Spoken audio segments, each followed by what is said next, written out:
Island by Anatoly, France. Book 1. The Beginnings. Book 1, Chapter 1. Life of Saint Maël.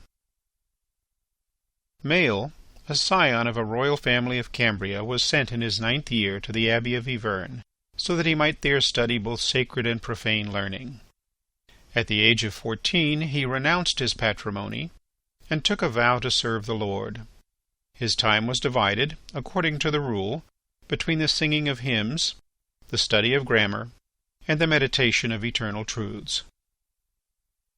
A celestial perfume soon disclosed the virtues of the monk throughout the cloister, and when the blessed Gal, the abbot of Yvern, departed from this world into the next, young Maël succeeded him in the government of the monastery. He established therein a school, an infirmary, a guest house, a forge, workshops of all kinds, and sheds for building ships, and he compelled the monks to till the lands in the neighbourhood. With his own hands he cultivated the garden of the abbey. He worked in metals, he instructed the novices, and his life was gently gliding along like a stream that reflects the heaven and fertilizes the fields. At the close of the day this servant of God was accustomed to seat himself on the cliff, in the place that is today still called St. Maël's chair.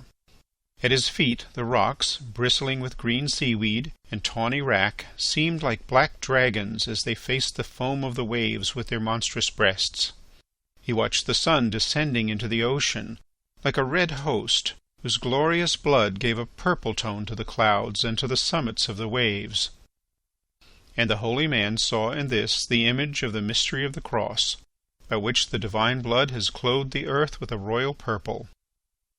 In the offing a line of dark blue marked the shores of the island of Gad, where St. Bridget, who had been given the veil by St. Malo, ruled over a convent of women.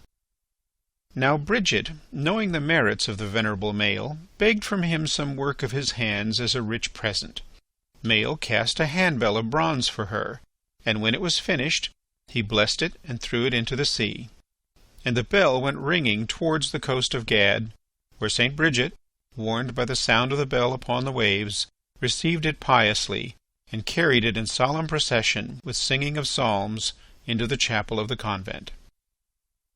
Thus the holy Maël advanced from virtue to virtue.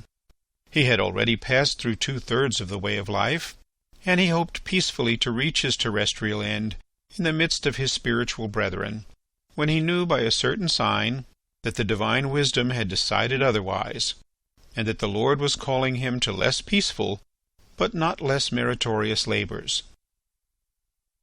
End of Chapter 1.